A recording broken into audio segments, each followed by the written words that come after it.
keep nourishing the train like this? Oxens might be powerful, but they're still tanks! We don't have to, just focus on defense! The others will take care of destroying them!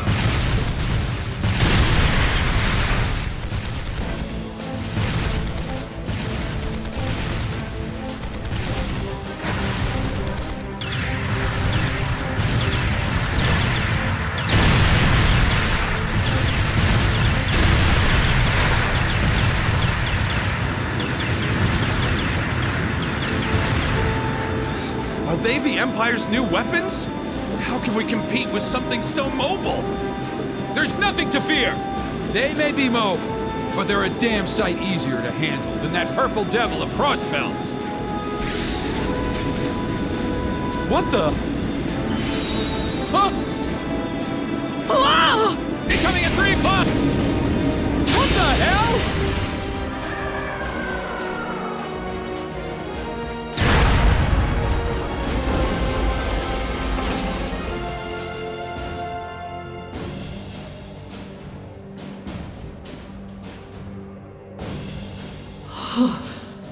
The Ashen Chevalier, the hero of the Imperial Army. The area beyond here is Imperial territory. You have no business treading into Crossbell. That was a warning. Try to advance any farther, and I will show no mercy.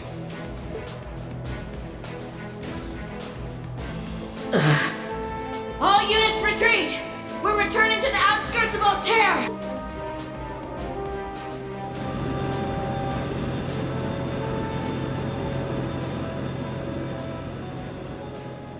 Wow! You're amazing! I knew you were the one who ended the Civil War, but seeing you up close, you're really something else! Not at all. I'm still fairly inexperienced, if you ask me.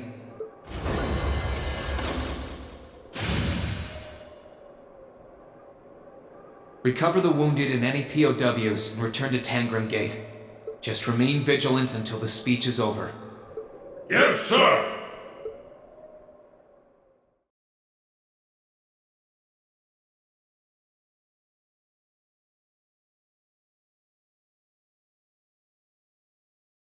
It's now March, 1205 of the Septian calendar. Over 2 months have passed since the Azure Tree vanished.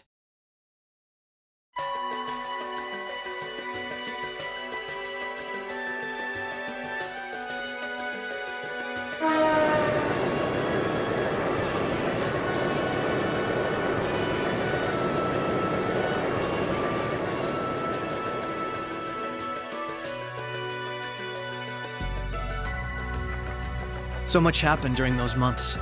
President Croix was arrested, Crossbell's movement for independence was promptly declared invalid. And before anyone could process what was going on, Speaker McDowell became Mayor McDowell. The war in Erebonia came to an end sooner than anyone had anticipated, but it was quickly followed by the invasion of Crossbell.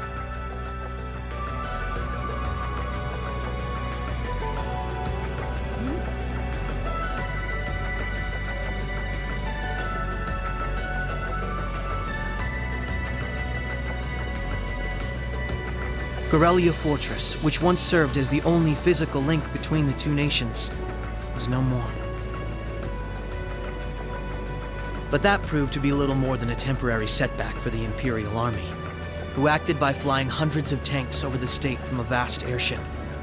In no time at all, Crossbell was occupied.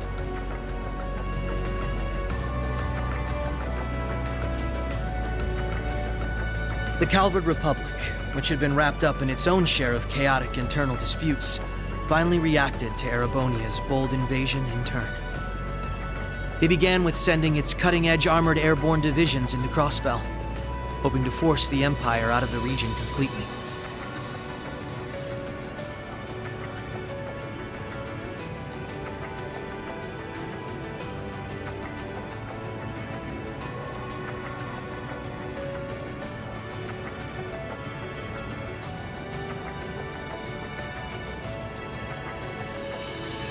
But every attempt they made resulted in failure, as they were repelled effortlessly by one soldat after another.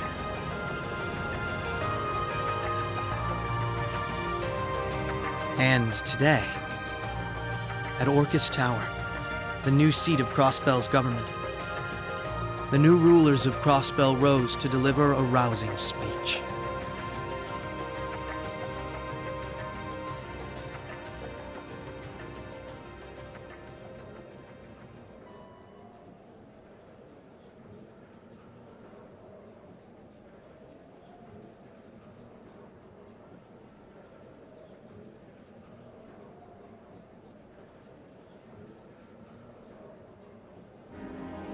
Friends and citizens, it brings me great pleasure to stand here among you once again. But even in the midst of such gladness, the specter of the harm Crossbell has visited upon the Empire lingers still. The destruction of Garrelia Fortress and the ensuing civil war it caused has taken a great toll in resources and in lives. The anger, sorrow, and dismay in the hearts of the Erebonian people is still fresh, still too near. But today is a joyous day, a day to put the troubles of the past behind us. Let us join hands and step boldly into the future, leaving our anger and grief behind. Challenges will rise before us, but together we shall meet them. Together, we can rise above the tumult of these troubled times. Men and women, old and young, rich and poor, those from every walk of life can share in these aspirations. Looking toward that goal, there is someone I'd like to introduce to you today. A brilliant young man who played a pivotal role in bringing Erebonia's civil war to its swift conclusion, and the individual most responsible for the historic accomplishment that sees me standing before you today. The first Governor General of Crossbell, Lord Rufus Alberea.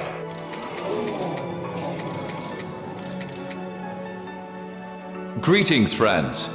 It truly lifts my spirits to be here among you. I'm honored to have been entrusted with the profound responsibility of acting as Crossbell's first Governor General. As I'm sure you're all aware, the division between the nobility and the common people is a long-standing part of Erebonian life. Personally, I stand in support of our class system, but I fully expect that one day it will fade away. After all, if each citizen of the Empire conducts themselves with the courage, dignity, and grace expected of a noble, then what difference would remain between myself and any of you? As I hope for that day, allow me to speak not only as your Governor General, but as an individual when I say, in the name of His Imperial Majesty, Emperor Eugent III, I hereby proclaim the annexation of Crossbell into the Erebonian Empire. May the goddess above stand witness, and may she forever bless Erebonia and Crossbell with the light of prosperity.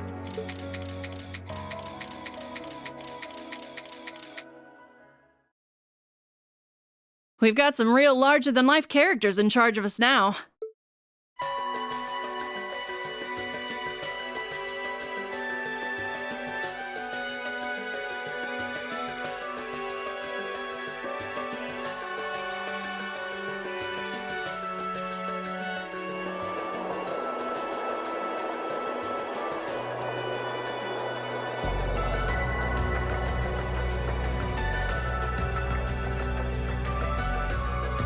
Sure, the Imperial Chancellor's intimidating, but he's so charismatic that the people eat up his every word. They love the guy. I can see why he's the bee's knees over in Heimdall. The new Governor General's something else too, albeit for different reasons. He's... how to put this? Difficult to hate. Like, he'd tell you to do something, and the next thing you know, you'd find yourself doing it just to see him crack a smile. Well, Alberea is the name of one of the top noble houses in the Empire. Top 2, even. No surprise that the heir of such an affluent family would be popular. But it feels like there's more to him than that. That's what gets me, though. Those two were on completely opposite sides during the war. So why are they both so buddy-buddy now? Very oddly sudden, in my opinion. You're telling me? By the sounds of things, Erebonians can't make heads or tails of what's going on with it either. But you know how it is. There's so many rumors springing up thanks to the war, it's hard to tell truth from fiction. Yeah, I've even heard about a 1,000-arch tall castle appearing in the capital. I mean, that's gotta be made up, right? There's no way something like that's real. You've got a real short memory if you think that's bull. The Azure Tree wasn't that long ago, you know. Point taken.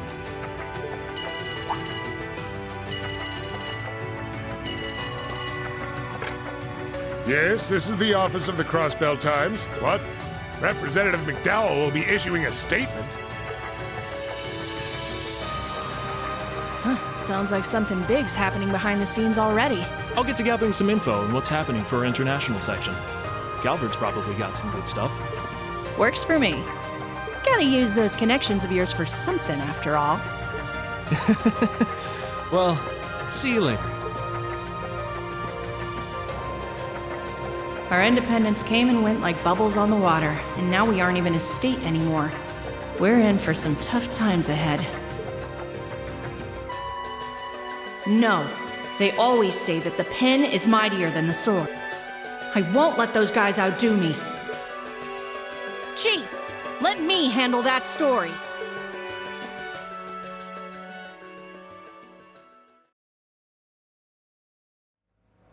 That's all we of Heiue can do for you, I'm afraid.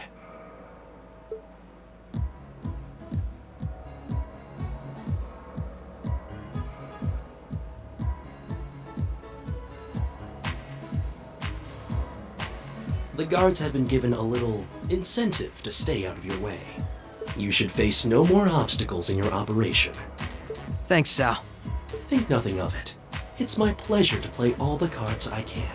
The place you're aiming for is where all the information in Crossbell gathers, as well as its Achilles heel. What you're doing does us no shortage of favors, I'll have you know.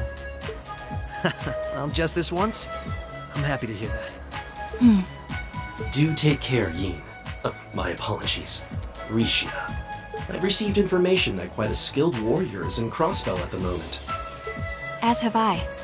Nonetheless, thank you for your warning. Oh, not at all. I wouldn't want anything happening to a valuable future business partner. I believe that does it for me. I'll be praying for your success.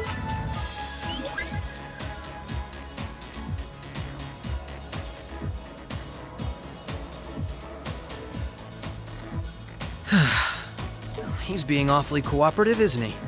Then again, it's not a stretch to think he's only doing it because he's got something up his sleeve. He's an incredibly shrewd man. Most likely, he's happy to do whatever will shine the most favorable light on him once Crossbell's occupation period is over. True enough. He wouldn't want to screw up his chance to potentially play mediator between Crossbell and the Republic. I get the feeling he'd get along great with Lecter. He's our ally for now, but there's no guarantee how long that'll last. Exactly. It's in our best interest to remain wary of him.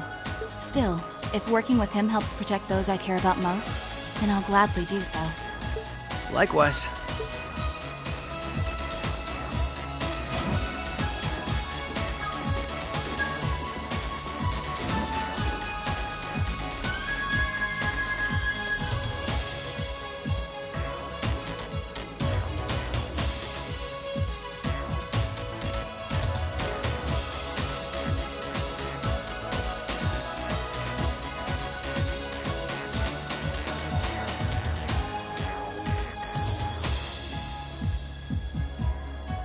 Tio said to aim for the area up ahead. Crossbell's future rests in our hands, so let's get moving. Right.